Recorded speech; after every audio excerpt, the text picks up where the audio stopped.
fast as the semester goes on.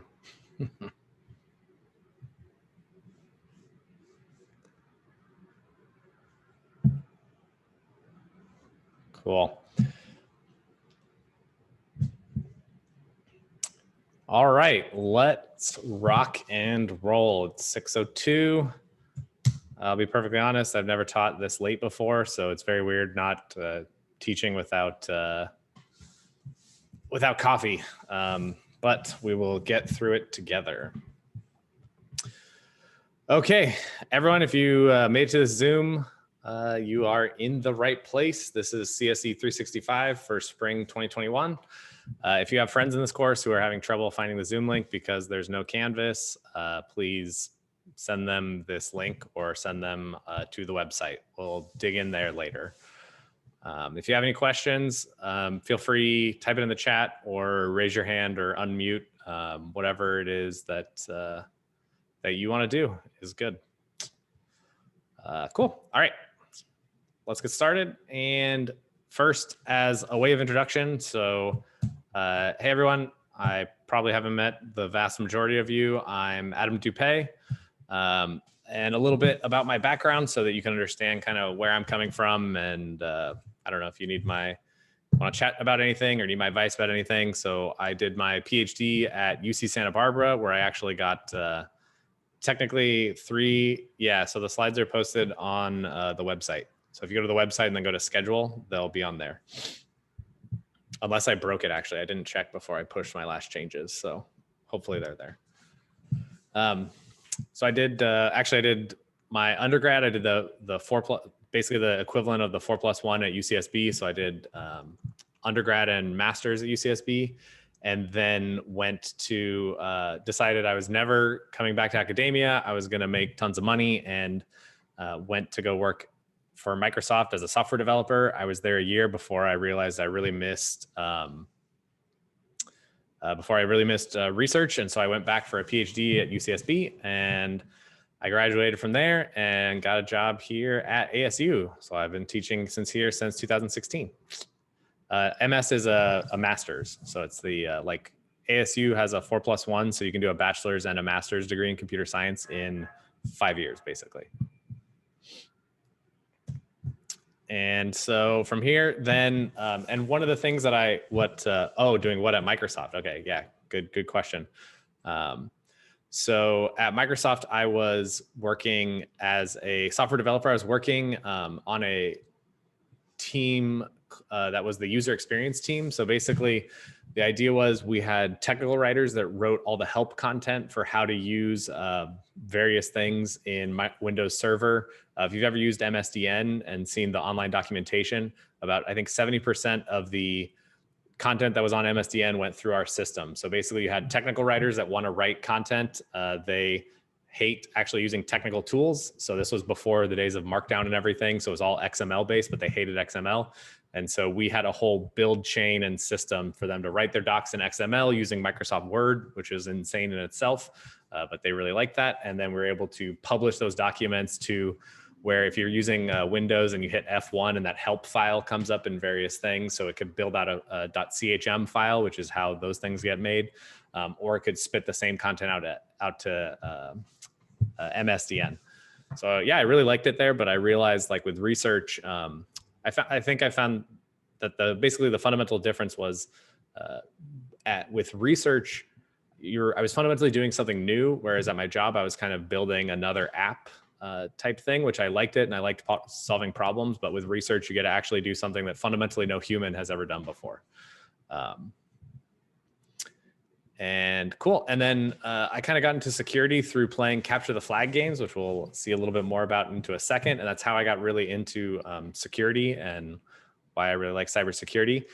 And so I want to introduce you to the Pwn Devils. If you feel yourself getting very interested into the course, they have meetings every Monday at 4:30 p.m. You go check it out. They have a Discord server. The Pwn Devils at ASU and Shellfish from UCSB merged into kind of one team. So they still hold ASU meetings as Pwn Devils. And yeah, if you can't join, still hang out or you can still join the Discord, ask questions if this stuff really interests you. I found a lot of the students who take this class really like, so they're ASU's CTF club. Okay, yeah, my office hours are Thursdays from 3 p.m. to 4 p.m. And next, Tiffany is going to introduce herself. We'll explain why in a second. Right. And thanks, Adam, for the introduction. Hey, everyone, guys. Can't hear you, Tiffany. Give me a second. Wait, can you guys hear her? And it's just me? Can you guys hear me now? I can hear it just fine. We can hear I it. can hear it Okay, too. just me. Cool. All right, Adam, blame yourself. Cool. So, hey everyone, I am Tiffany, and Adam and I, we are friends. We're also very close, collaborated colleagues, and I am an assistant professor at CSE. Adam and I were from the same lab, CEFCOM lab, and a little bit background about me. I graduated. I was a PhD student at CMU, the Sci Lab, which is also a security lab doing all different kinds of cybersecurity research. And specifically, my research is about software security. I call it aspects of software security. I just come up with this new name because I touched a very broad aspects about software security. For more information, you can just check my research link over there. You should be able to get a more detailed description about what research that I'm doing right now. And also my office hour is Tuesday after the session, like after I have a class from I think it's from 10 to 11, and I have a office hour from 11 to 12. And also this is the link, and you can just visit that to my office hour, and you will get more information about how the course rolls. Adam will introduce about that. So, but for you can go to either the office of either mine or Adam's, and also all the TAs, which Adam will also talk about later. And that's pretty much about me. Thanks. Did you talk about, sorry, I couldn't hear you for a while, Tiff. Did you talk about the fact that you basically looked at cybersecurity exploit development in terms of nuclear mutually assured destruction? And it won you an award from the national from the NSA. I didn't mention that, but yeah, that is something that I was looking to. Basically, I find this very interesting comparison between nuclear weapon and the zero-day vulnerabilities in software security, and then I kind of match them up and try to get the difference and the common thing, and I conclude is for cybersecurity, for zero-day vulnerability, there's also such mutual MAD, mutual assured deterrence. So yeah. I would like to call it MAD because it's pretty bad, honestly. Awesome. Yep. Anyway, thanks, Adam. Cool. Yeah, thanks, Tiff. Okay, so yeah, we got a lot of support for this class. So as you'll see, we have a bunch of students in this class. I can't really see right now easily how many are in this Zoom. It's probably in the 200-ish range, but it should be higher. But I guess people will figure it out. 274. Wow, that's actually amazing. I'm shocked. I don't think I've ever got that in an in-person class in terms of attendance on the first day, but I guess it's hard to tell. Yeah, wait a week, indeed. Okay, cool. So then we have a number of TAs. So on the left is our TAs, on the right is our undergrad TAs. You'll get to know them fairly well as the semester progresses. Maybe we'll let them introduce themselves later. Not here yet.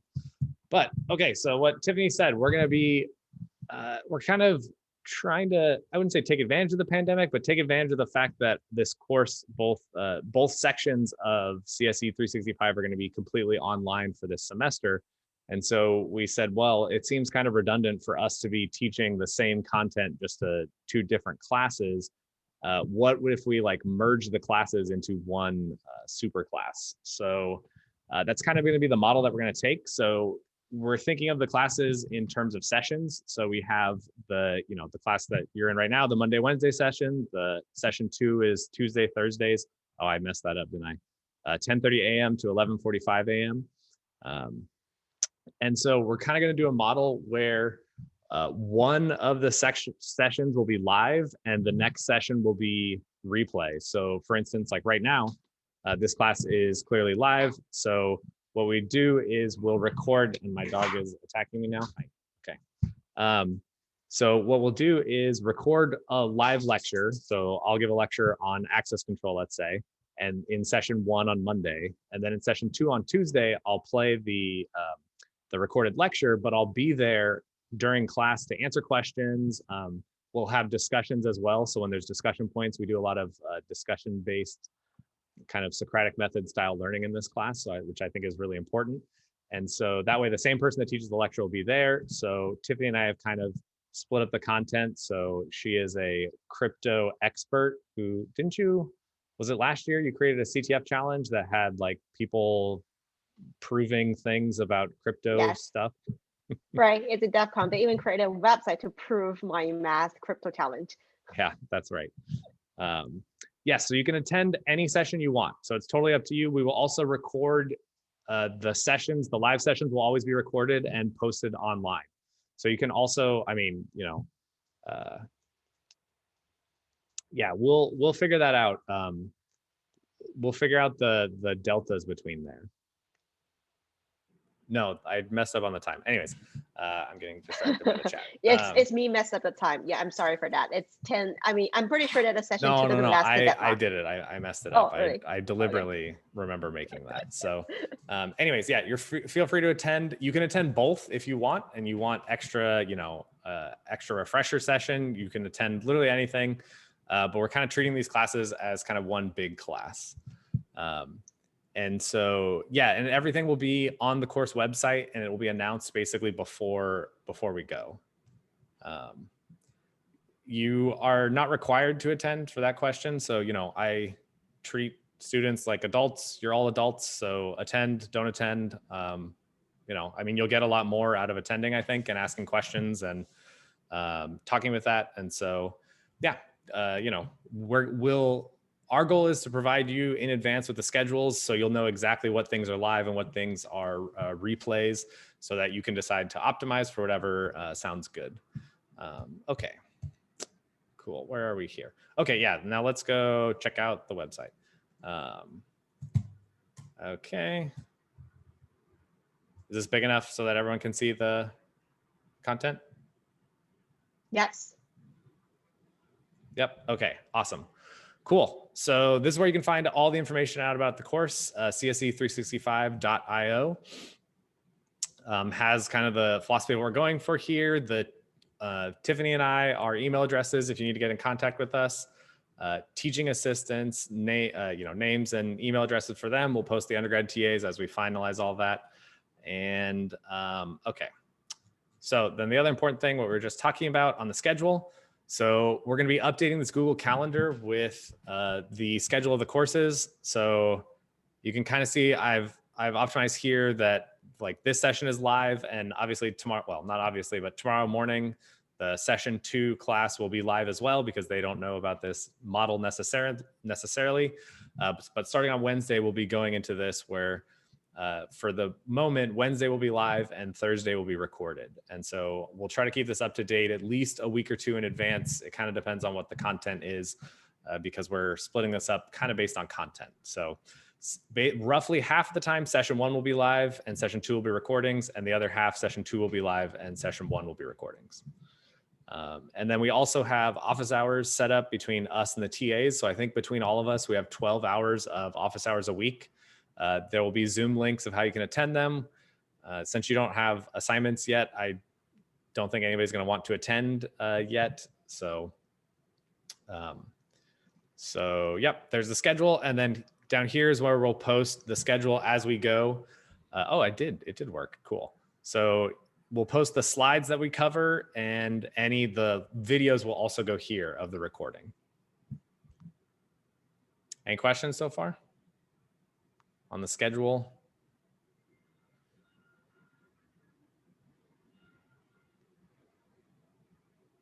Tomorrow's class is live. So Tuesday session is live. Wednesday session is live. Thursday is recording. Right, but tomorrow's session is going to be the same as today. Yes, tomorrow's session is going to be exactly the same. We're going to have to do this exact same thing with them because we haven't merged the classes yet. Any other questions?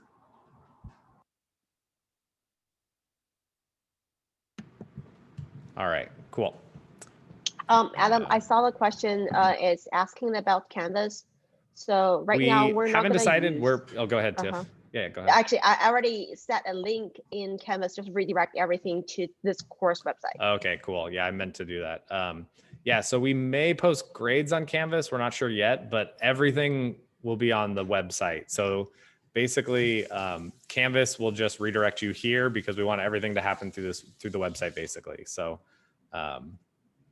the one thing we will have though is discussions. So for communication, so the really important thing when managing a class. So now that we've explained this model, not only the 300 students that we have enrolled in this class, how many students are in your class, Tiffany? It's also about 300. I think it's around 300. So we have 600 people here.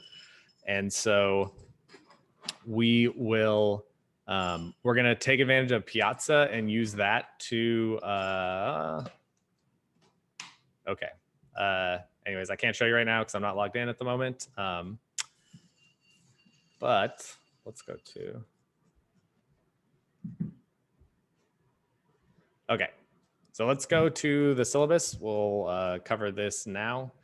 Prereqs, I think, so the basic idea, so the way to think about this class and the way I think about this class is it's a required class for all computer science students at ASU because, as hopefully will become clear the more and more you take this class, security of systems is really infected by once you go and graduate, any work that you do will impact the security of systems. And so we'll see kind of the dire consequences.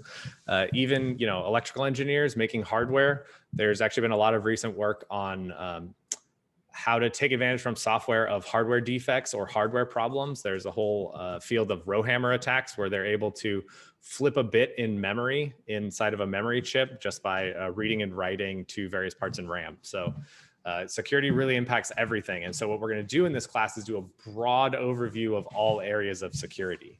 I'll talk later about the different other classes we have from here, but the idea is this class, we're going to go over basically everything. And then from here, there's further classes where if you really want to go in depth, you can take more on that. So prereqs, there's, I don't think you can sign up for this class without the prereqs. This will be a programming and hands-on course. So you'll need to know how to, so this will be something that the very first assignment we'll go over this. It won't be assigned until Thursday. For the textbook, so everything you need, there's no required textbook. Everything you need will be provided in lectures, but there is this textbook, the Introduction to Computer Security. Feel free to buy it. I don't think I've posted it, but I have the link between the topics we talk about and the sections in the book. So if you want something to supplement your learning, feel free to buy the book. It's a good book. It's not, it's not terrible. So feel free to get that if you would like. Any questions on that so far?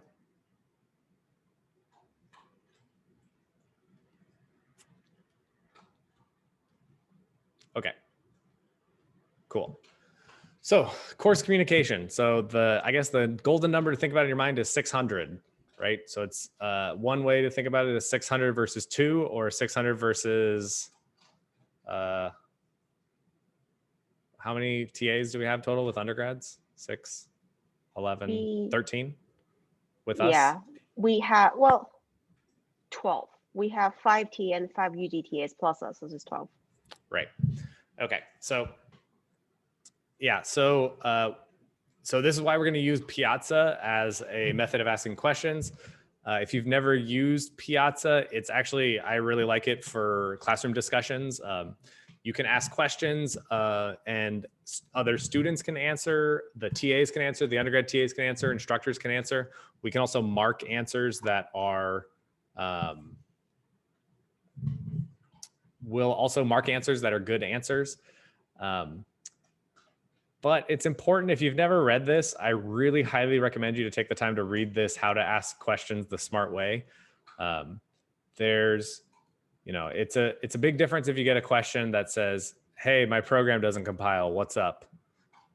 That's a little bit more difficult to debug and understand.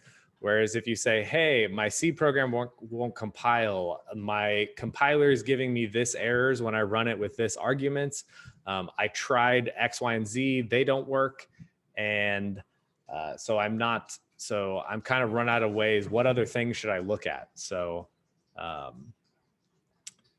that is definitely something that that I highly recommend you read this. It's a great article.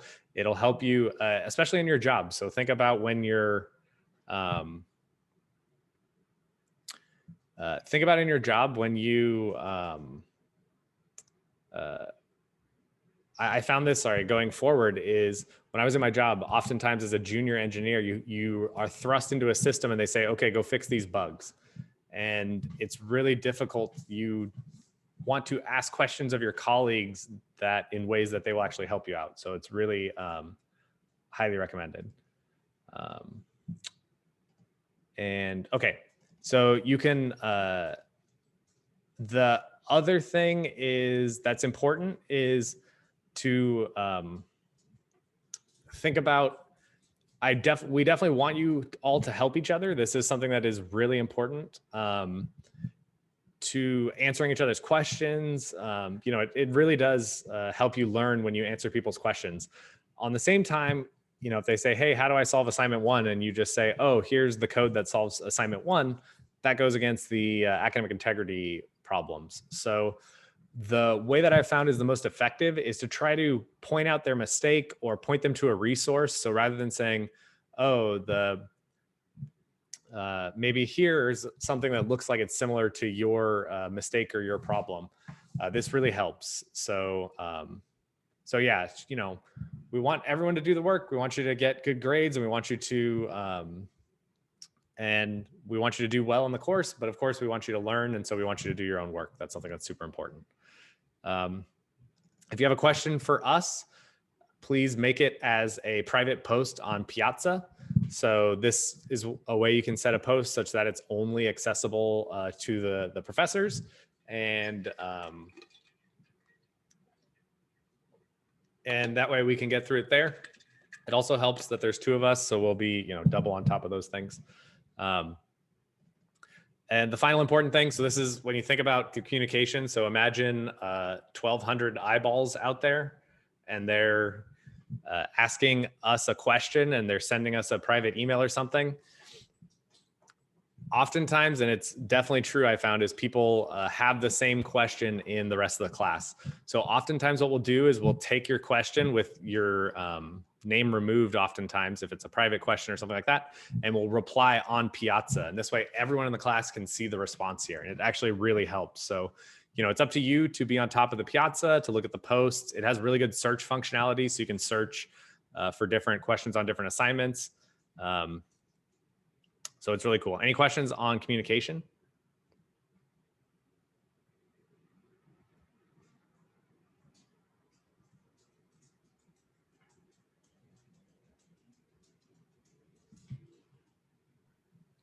Nope, good. All right. Here's kind of the rough list of topics we'll cover. I mean, all kinds of stuff. I'm not going to go into this. We'll hit all these things. I think it'll be pretty cool. You can access the course Piazza on the website. So there should be a link to the Piazza on the website. All right. And since everyone, we got to give you grades. So we're actually have decided this semester to get rid of exams. So we won't have any exams, and we will.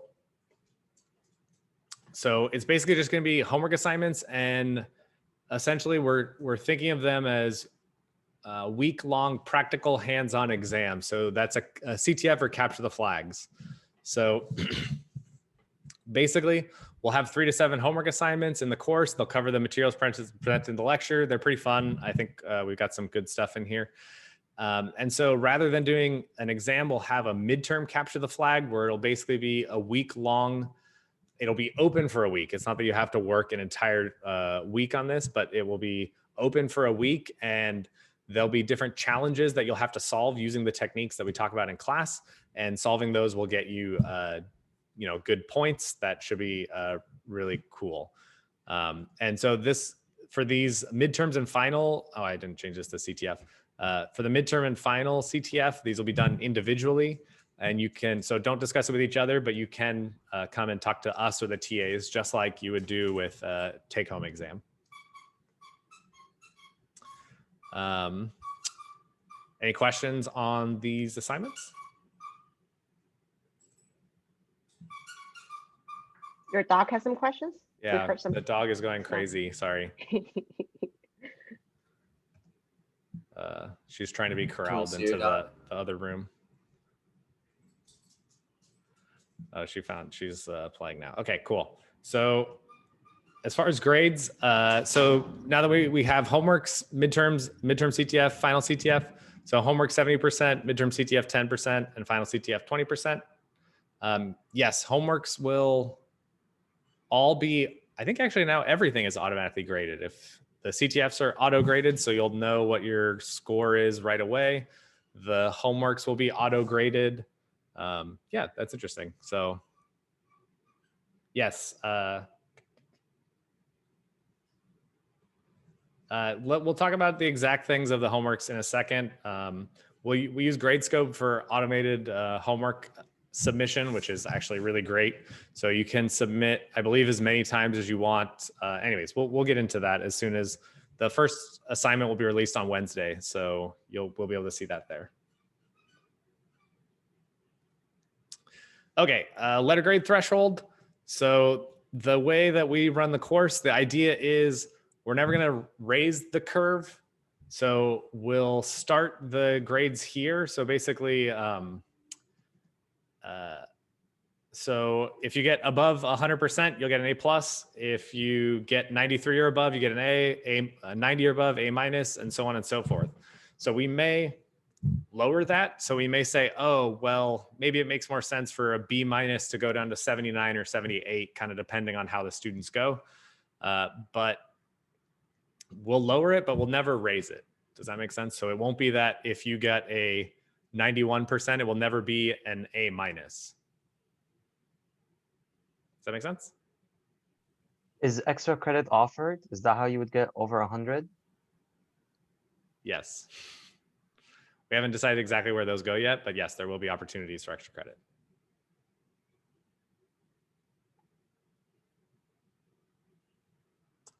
Cool. Okay, let's move on to finish grading. So we've decided to continue offering the Y grade for students that want it. I'm not going to go into all this so much because you don't have to decide for another, 13 weeks. But you can, if you want, select to get a Y grade, which is the equivalent of a pass grade. I think this has been kind of standard in pandemic times. So if you have any questions on this, I'll bring this up later so we don't have to go into it too much now.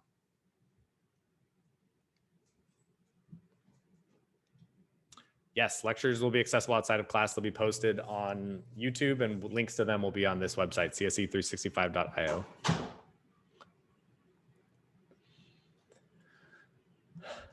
Okay, homework due dates. So basically the policies, like we said, it's all self-automated grading. So each day an assignment's late, we'll deduct 20%. So 20% the first day, 40% the second day, 60% the third day. The highest grade that you get overall is your grade, and it'll show you in Gradescope exactly what that is. I guess this does not apply with exams because we don't have exams, so all of this is superfluous. That's good. And of course, if you have circumstances of why things are late, talk to us. We're reasonable people. Okay, how are we doing on time? What do we go till? 7:15? Yeah.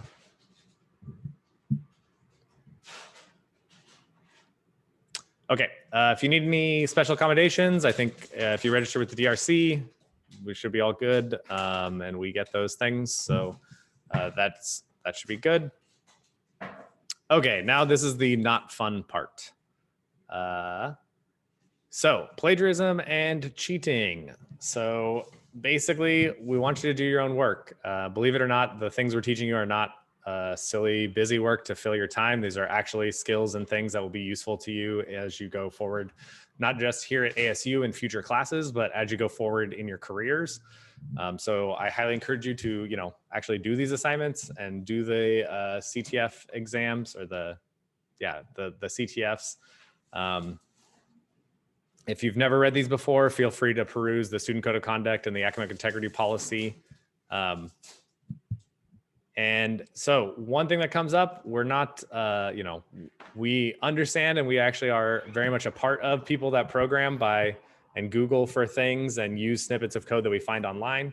So you can definitely use snippets of code that you find online, but always comment it and document it. Put a comment in your code that says, hey, I found this from this website. So this way, when we run the submissions through plagiarism detection and we see two functions that are identical, we say, oh, look, they got this both from the same part, right? This isn't plagiarism. They're just using resources that they find online, which is, finding these things is itself an important skill.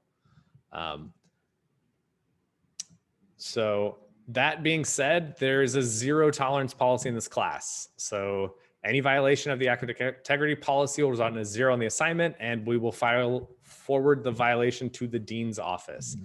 I've so far issued, wow, that number keeps getting higher, 27 academic integrity policy violations. And frankly, to be honest, if you want to cheat yourself out, like you're paying for this class, if you want to cheat yourself out and not learn anything and get an A, I used to think that wasn't a big deal, but then I realized and I saw how much effort some students put into the course, and they get B's and C's. And so it's not fair to them, and it's not fair to the rest of the students if you are essentially taking away from them and they're getting an A for cheating. So this is why I do take this thing seriously. Okay, so some examples in case you need to know this: sharing code with students, collaborating with code on code with a fellow student when it's not a group assignment, submitting another student's code as your own. I've seen this before where somebody didn't even change the ASU ID of the person they took the assignment from. That was very fun. Believe it or not, we have submitting a prior student's code as your own. We have all of these assignments from all the years, so don't submit somebody else's assignment. Any questions on this so far?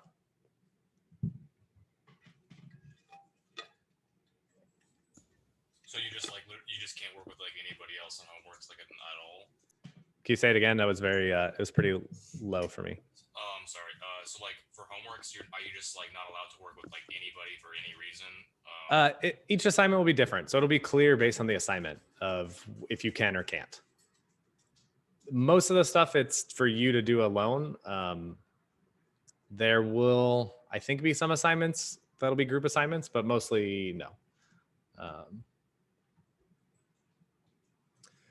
Okay, the other thing, and this is a thing that has definitely come up before, you can see a good syllabus policy by the number of things they've had to put in there based on things they found. So basically, so don't post your assignment code online. And this includes working at a public GitHub repo. So GitHub now has private repos that you can do. There's a GitHub student developer pack, if you've never known, that has private repos.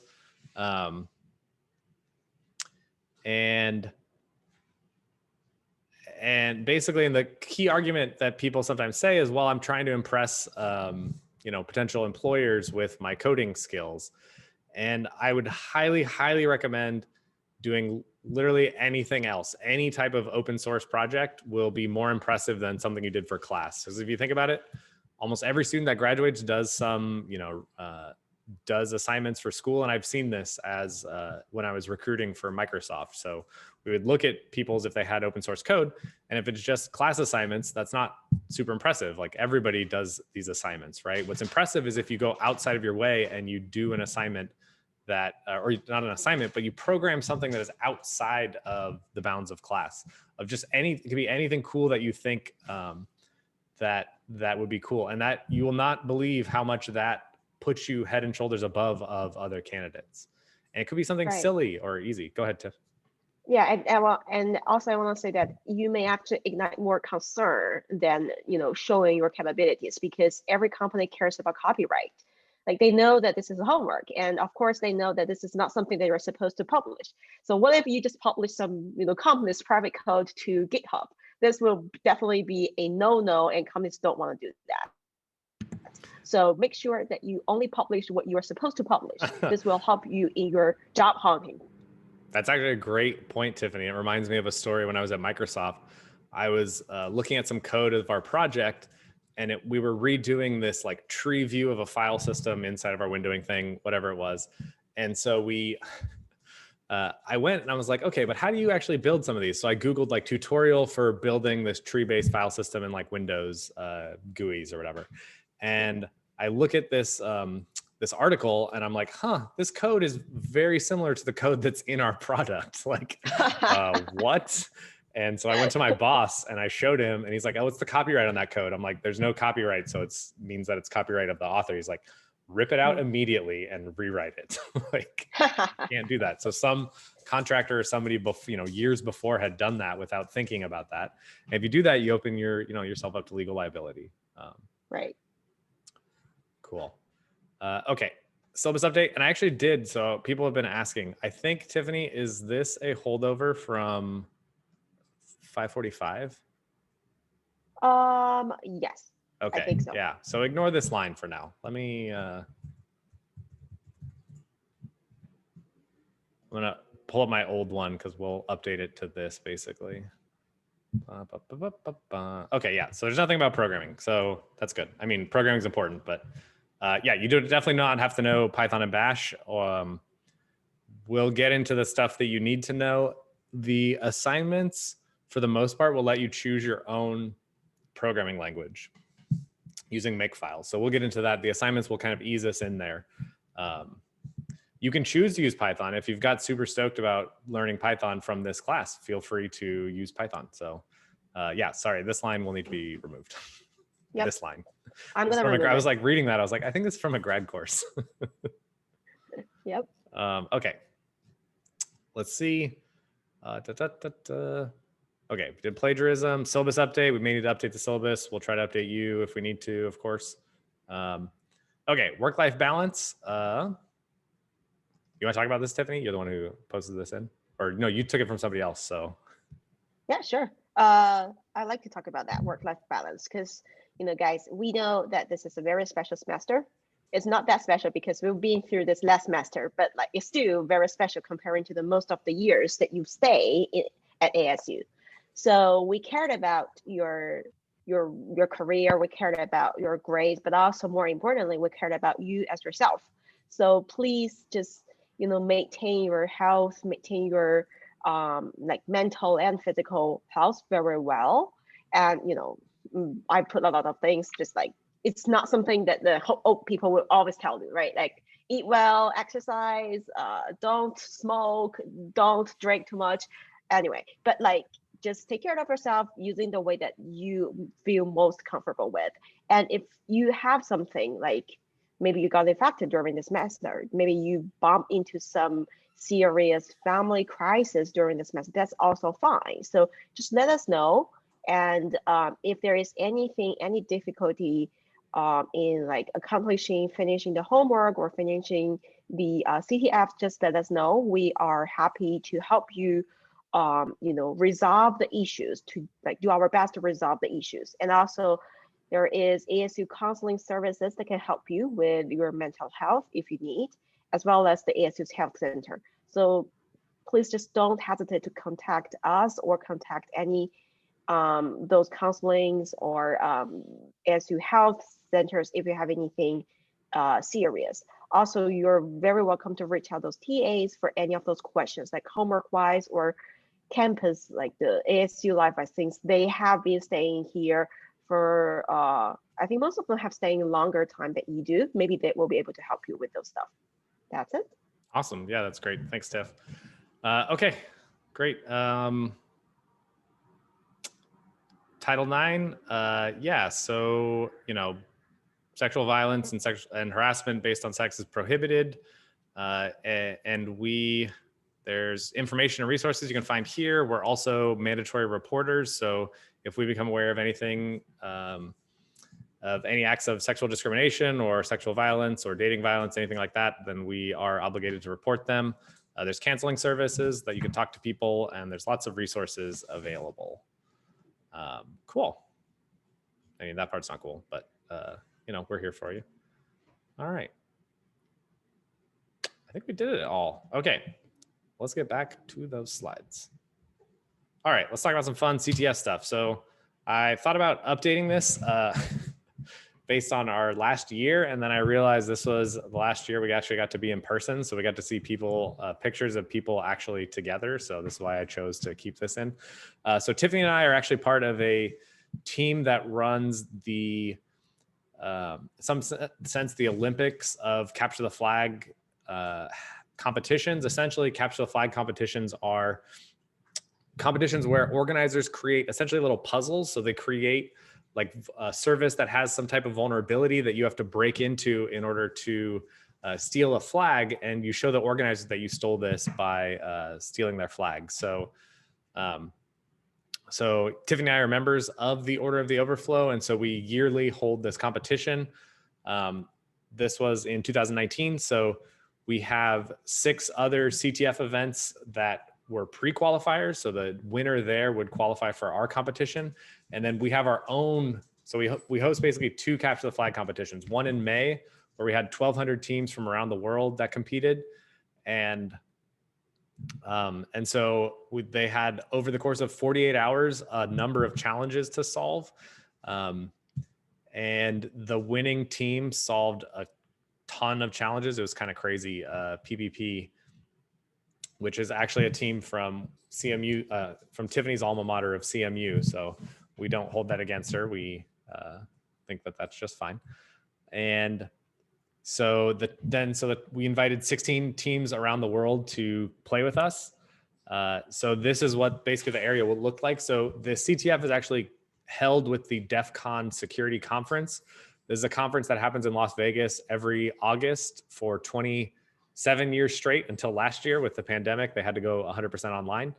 And so the DEF CON conference, over 30,000 people from around the world come to this conference and attend, and so the CTF happens inside there. So it's kind of like in what I meant, like the Olympics, there's other qualifying events, and we bring the top 16 teams around the world to compete here. We have teams from Taiwan, China, the US, there's like 3 or 4 US teams. What other teams? Korea. Yeah, they're very big into CTF. And so we as organizers basically run this game. And so we create all the challenges. Tiffany comes up with insane crypto things for them to solve. I come up with really weird things for them to solve.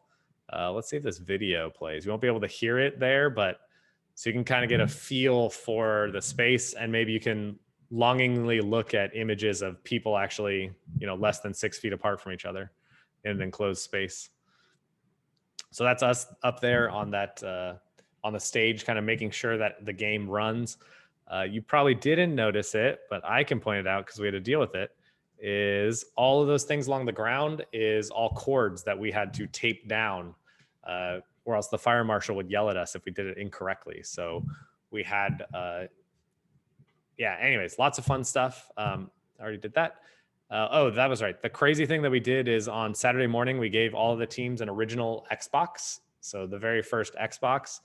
And when they would plug it in, it would download from us a Doom game. So we got Doom to run on the original Xbox, and they'd play a literal capture the flag against each other. But when they did this, they actually found out that their guns wouldn't shoot. And so what they had to do was capture the binary as it was going across the wire, reverse engineer it to figure out how it worked, and then change the binary so that they could allow them to do things like shoot. And we had a number of, basically, like, we put bugs in there that would have let them like jump through walls, like wall hacks and stuff like that. And there were certain areas that by analyzing the binary and the maps, there were certain areas that you could capture the flag, which you couldn't access normally. So you had to find them in there. So it was pretty cool. The teams played this for like hours straight. It turned out what happened though is like a couple of the teams, like PvP, had people who are like professional level Doom players. So they figured out how to shoot, and then they just run around like destroying people for days. So it was pretty fun. And yeah, so this is some of the other stuff we had there.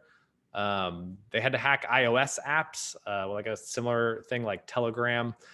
They had to hack deep learning models. So if you've heard a lot about deep learning or artificial intelligence or machine learning, this is basically really complicated neural networks. Oh, these games ran for 48 hours. Or ran for a total of 24 hours split over 3 days, right? Right. 8 and 4. Is that right? No, 10, 10, 4. 10, 10, 4. Yeah. And so we would only release certain challenges over the course of the game. But yeah, the deep learning model was super cool. So like we would train a neural network to recognize a flag, and then you had to identify, like be able to extract the flag from that neural network adversarially from other people even, which was really cool. We did a challenge with a Lisp machine. So in the early 80s, they actually had machines that would actually run the operating system. Everything was written in Lisp, and the CPU actually could execute like a microcode that was based on Lisp. And so I turned that into a web server, and they had to hack this Lisp machine. That was super fun. So anyways, yeah, so this is kind of the stuff that we do. So a flag for a captcha flag is just a piece of information that says that you hacked it. So we'll get into this kind of, but it basically means like, hey, this system shouldn't allow me to get this flag. Like if you think about an iOS app, if there's a file on your iPhone that an app shouldn't be able to access, but I hack into your Telegram app and read that file, then that means that I've taken over your application. Cool. Yeah. So we ran for a lot of games. There was a lot of flags stolen. It was a lot of craziness. PvP ended up on top that year, which was really cool. This was again, man, is Tiffany in this picture? No, you were in. No, I was in China. That's right. Okay. Yeah. I'm over here. Jan is one of the other guys. Jan Shoshashvili. He teaches 465. If you end up taking a class from him. Yeah. So that, anyways, this was the closing ceremonies where the big thing is, what do the teams compete for? So the DEF CON conference it's one of those conferences that it costs $300 and it's all cash. So it's a 3-day conference, $300 cash. So the winners get 8 of these black badges. So it's a badge you kind of can see it's on them now, but it's black, and it basically gets them free access to the conference for life. And it's a mark of kind of like an expert hacker. Like if you see somebody walking around DEF CON with a black badge, like they know what's up. So salute. Exactly. Yes. Cool. Okay. So this is actually a good tie-in with some of the questions in the chat. So security. So we have 2 undergraduate cybersecurity concentration programs, a BS in computer science and a BSc in computer systems engineering. What this means is a concentration means that you get on your diploma, cybersecurity concentration on there. And we also have 3 graduate programs, if that's what you're interested in. And the idea is it demonstrates that you're going more into cybersecurity. So you basically will take a minimum of 15. So you'll have to take 365, which you're already taking. And I believe you only need to take 3 more classes among this set. So 466, which is kind of like super advanced exploitation, 468, network security, 469, forensics. We're also, ASU we've been recognized by both the NSA and the Department of Homeland Security as a National Center of Academic Excellence in Information Assurance Education. Cool. Okay. And we went over the syllabus. I think we are done with this. How much time we got? Oh, good. 25 minutes. Any questions on what I just covered while I take a sip of water?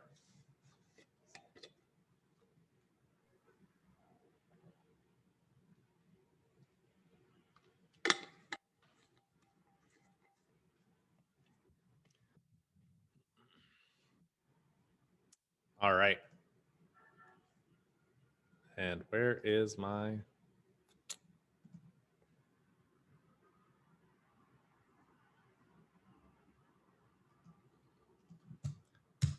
Okay, let me answer some questions.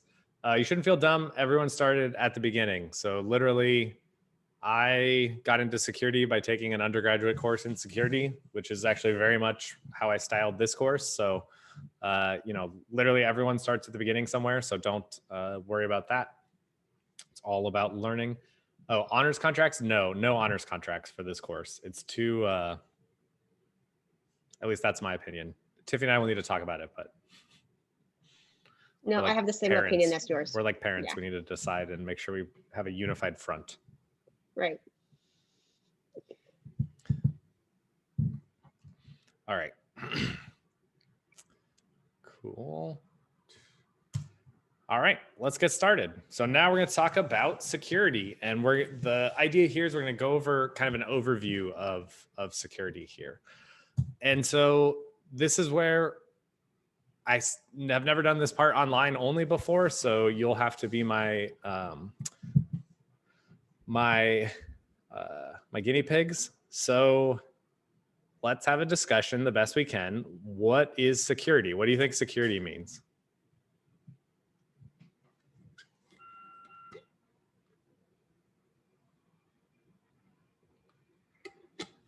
Don't lose important stuff. Safety. Yeah, so losing important stuff is important. How does safety compare? Anybody want to actually talk and give more than a 2-word answer? No offense.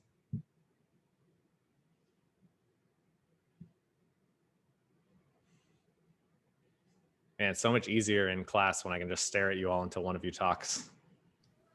Keeping things secure from people who shouldn't have them or have access to them. Okay, good. Thanks, Jose. So keeping things secure from people that shouldn't have access to them. Is that the only aspect of security? Although I guess, can you really use the word secure when you're talking about security? But yeah, so the really important thing is there of somebody who's not supposed to have access to it, right?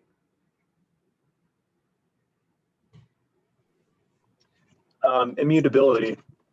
Okay, can you explain a little bit more? Preventing something from being able to be changed. Okay, so preventing so maybe in some sense immutability, preventing something that shouldn't be able to be changed. So what types of things would you not want, let's say somebody who shouldn't change something? Like a database. Like a database? What kind of database? Give me an example, but not you because you answered already. Okay. So somebody else. My grades. Your grades. Why? Because I'll get an A. Oh, you want? Wait, what? Say that again. Because I'll do nothing, but I'll get an A anyways. Okay, so yeah, if you think about it from the either professors or university's perspective, then maybe they wouldn't want you because you're not authorized to change your grade, especially let's say after the fact. I mean, obviously grades have to be changed because right now you all have, I guess, no grade in this class, but eventually you will have a grade in this class. And so what's that grade going to be? And who can change it, right? And there's a whole, if you probably have never seen it, but there's a whole process where once I put in grades and make it final, when I change it, I just can't go in and change a grade. I have to request that a grade is changed.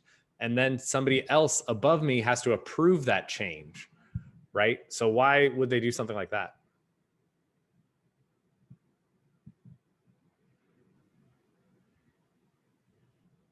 Yeah, so good, Jorge. Prevent single bad actors, right? So you can't bribe me, so that they can actually see that there's a log and an audit of what's going on. Awesome.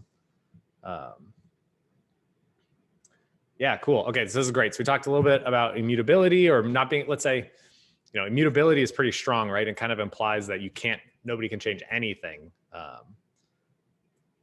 Cool. Okay, so let's pick one of these other examples. Yeah, so we talked about getting access to things that it shouldn't have access to. We talked about not changing things. What other things encompass security? Any ideas? Preventing information from leaking out. So preventing information from leaking out. So can you give me an example of something like that could leak? Like that would be a security problem if something were to leak out? I mean, I guess I'll use like movies, for example. Someone is able to get the movie before it gets released.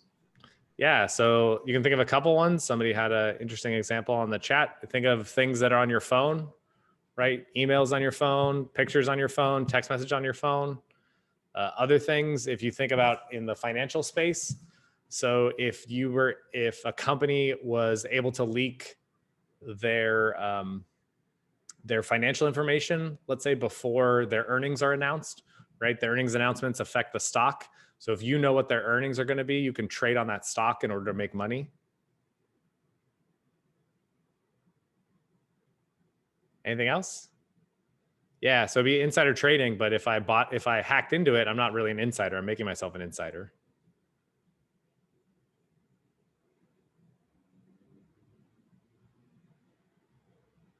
Loopholes. Yeah, so kind of, and there's a lot of things that are really important in just the examples of things that we've talked about in here, right? So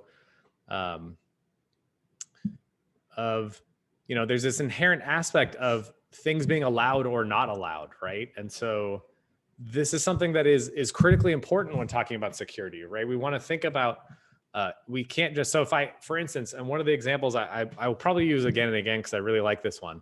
So if I told you there's a website and anybody can edit that website, is that a security problem?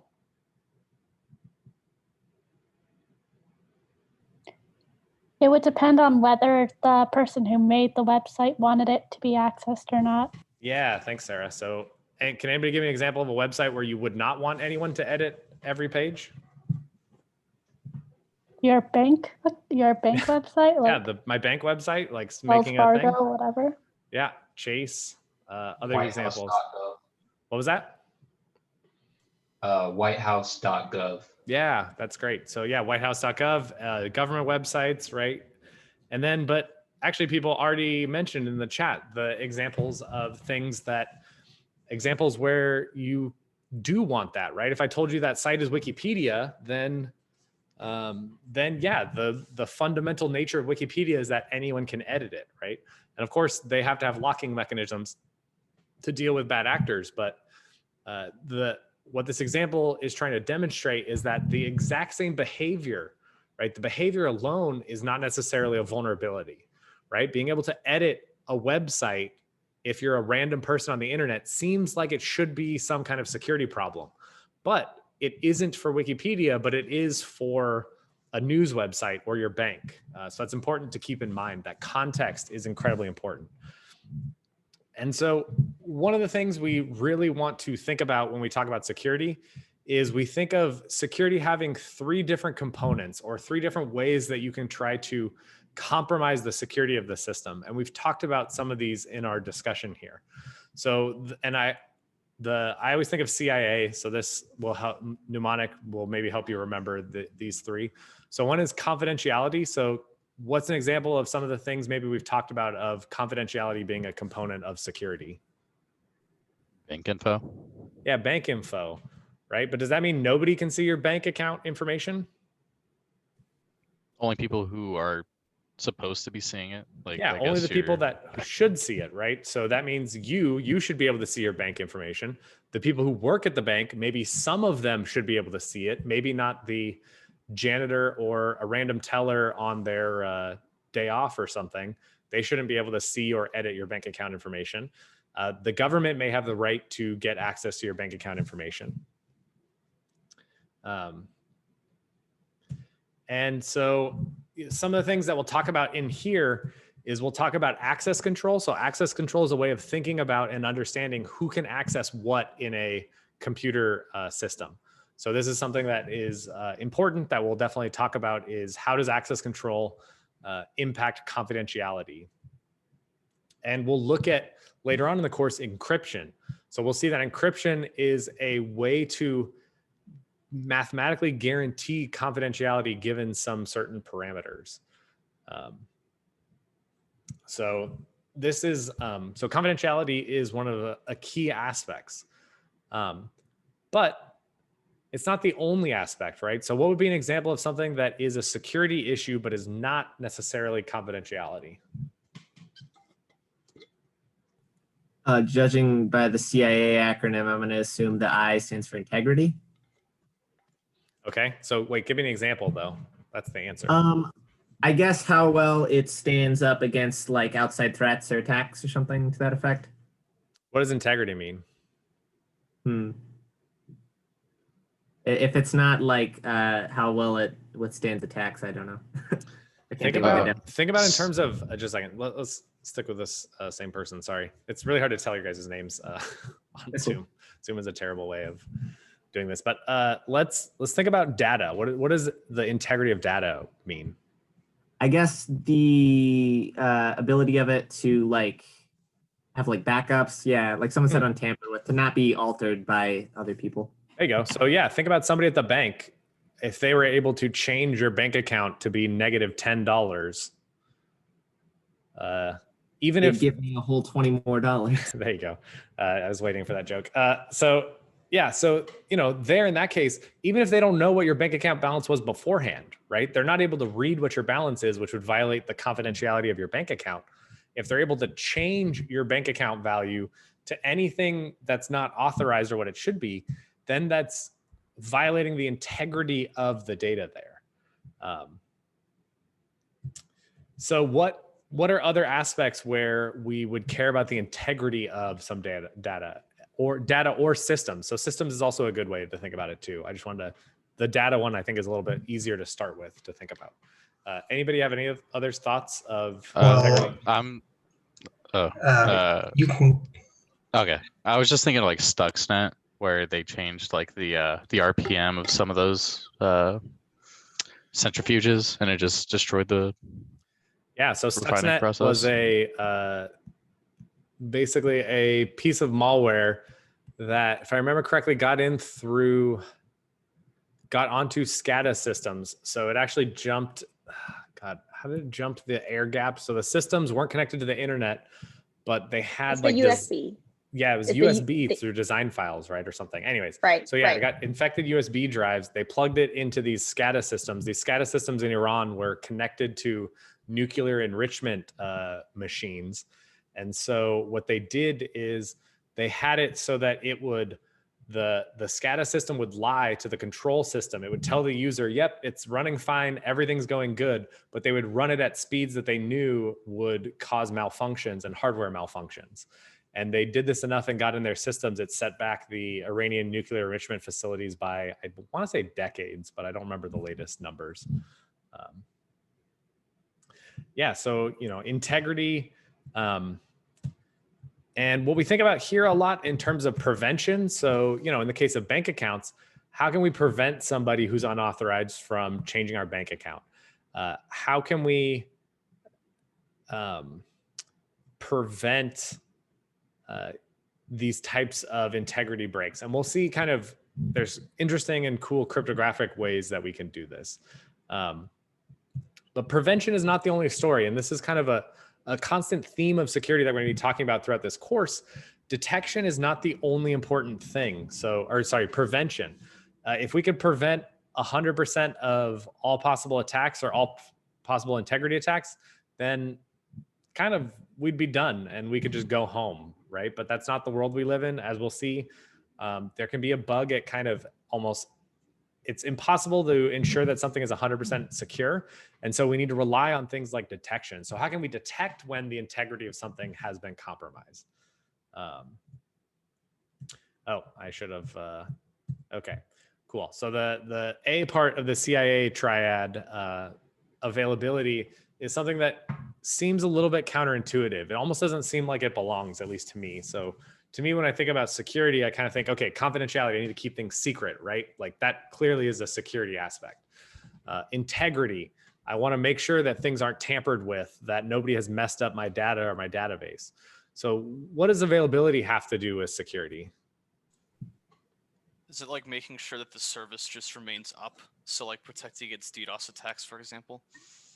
Yeah, so why is it important that so it would definitely be important in terms of reliability that something remains up. Why is it a security concern if something is not up and available?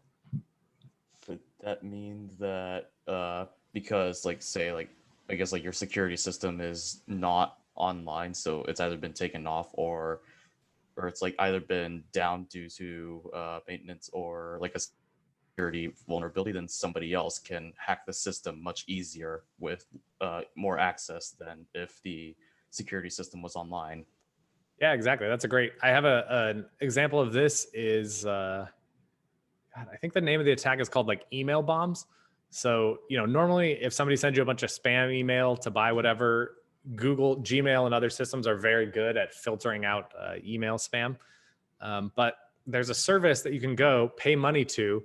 They will send gibberish garbage emails to a target. So you give them some emails, they will send just random emails that don't get flagged as spam because they have nothing. They're not spam emails. It's all random gibberish. And so what people do is they'll use this as cover. So if you're going to break into a bank, you'll figure out the email addresses of people that work in security, launch these email bomb attacks so their inbox gets flooded with these garbage emails, and then they'll miss those detection alerts that their systems are sending them of, hey, we think we've seen something funny, we've seen something really weird. And that availability, so you're attacking the availability of somebody to either do their job or something like that, that can be a big problem. So yeah, we'll see this. The most common term that gets thrown around and people are talking about in chat is denial of service. So this is one of the common means of attacking availability. You can't. So another way this can be a security problem is, so ransomware attacks. Thanks, Kevin. So that's a good one. So ransomware attacks are when is a piece of malware. So it's some software that you download that gets on your computer, however it does. It then goes and encrypts all of your documents and files and says, hey, if you want access to these files again, you need to pay us X amount of Bitcoins. And actually the really ironic thing is apparently some of the best documentation of how to buy Bitcoins is from ransomware attackers. And so, this is an attack on availability, right? They've made your data unavailable and they're holding it hostage until you pay them back.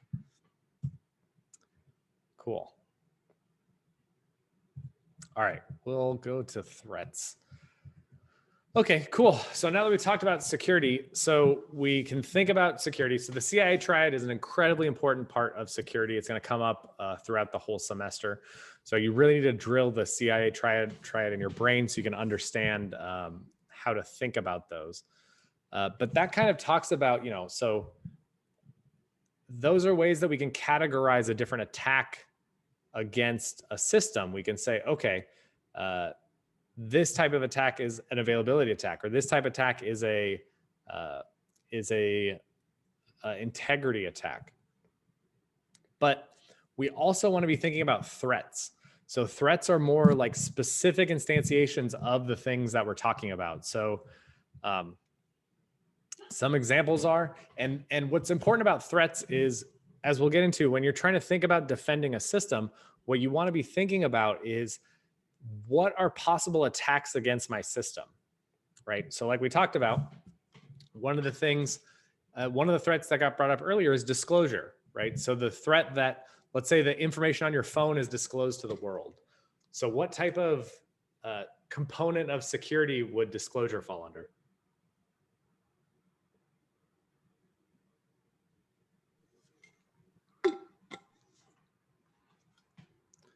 Confidentiality.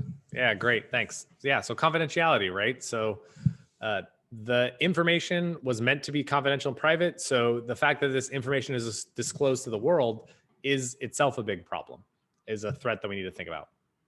Other things we need to think about are deception. So in what ways would deception be a threat? What would be an example of a deception? Social engineering. Oh yeah, great. Thanks, Cody. So yeah, social engineering. So people are also mentioning in chat, or phishing. So social engineering is basically pretending to be somebody else. And so deception is basically trying to trick a system or someone else into thinking you are who you say you, or you're not who you say you are. In the context of phishing, so phishing, phishing is when you go to a website that's pretending to be something like paypal.com. You go there, it's not actually paypal.com. It's a fake website that's pretending to be paypal.com and is trying to trick you into giving them your username password. Yeah, okay, then disruption. So what's an example of disruption in terms of a threat? Yeah, so DOS attacks, or somebody mentioned DDoS attacks. So distributed, the extra D stands for distributed. So distributed denial of service examples. Yeah, great, thanks. Okay, so this is good. And then, excuse me, I'm not used to talking this long. I'm gonna have to get back into professing shape. Okay, so then some common threats that we can talk about is, and that will come up again and again throughout the course, is snooping or wiretapping, right? So these are all kind of different terms for essentially the same thing. So what component would snooping or wiretapping attack? Confidentiality. Yeah, confidentiality. Why confidentiality and not integrity? It doesn't change, it just reads it. Yeah, so it's not anybody changing what you're doing. It's reading or getting access to communication that you shouldn't have been able to have. So one of the things that was so revealing about the Edward Snowden leaks of what the NSA was doing is Google was very good about encrypting so that it couldn't be snooped, everything that went from their users into Google. But they didn't realize that in between, inside Google, they kind of had this security perimeter, and they said, okay, inside Google, we won't have to encrypt any of our communication and it'll be faster and whatever. But they didn't realize that part of what the NSA was doing was they were inside companies on the inside snooping and wiretapping the internal information. And so this is a threat that we need to consider when thinking about systems. We talked about this, modification, alterations. One of the most common sorry about that. I don't mean to trigger your nice Google device. One of the types of things we need to think about is a man-in-the-middle attack, which we'll see when we get into network security, a very specific example. But it's essentially, unlike a snooping or wiretapping where they're just listening to your communication, a man-in-the-middle attack, somebody's in the middle and is altering your communication as it's going by. Masquerading and spoofing, if I were, let's say, to send an email out to the class as Michael Crow saying that CSE 365 is canceled this semester, how would you actually know that that was really from him and not from me?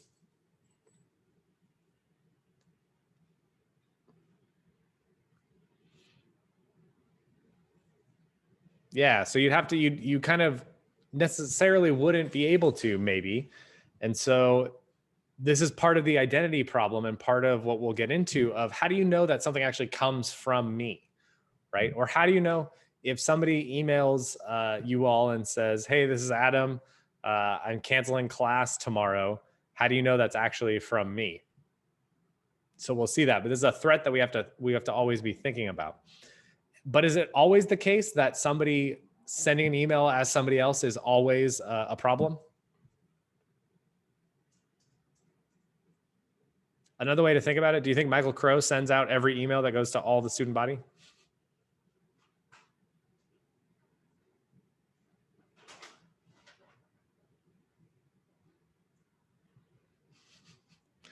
Yeah, so he probably has a hand in writing them, or he approves them, of course, right?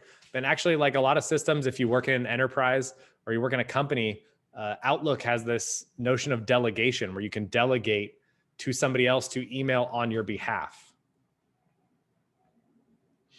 Okay, so other things that we talked about a little bit. One thing that's important is repudiation. So being able to, repudiation is the notion that you can claim that you didn't say something, right? So if I wanted to say, I guarantee you we will have that everyone in this class will get an A.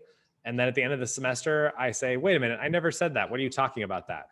Right? So that's a threat to, if you want me to prove and guarantee that I promise that everyone gets an A, which I'm not doing right now,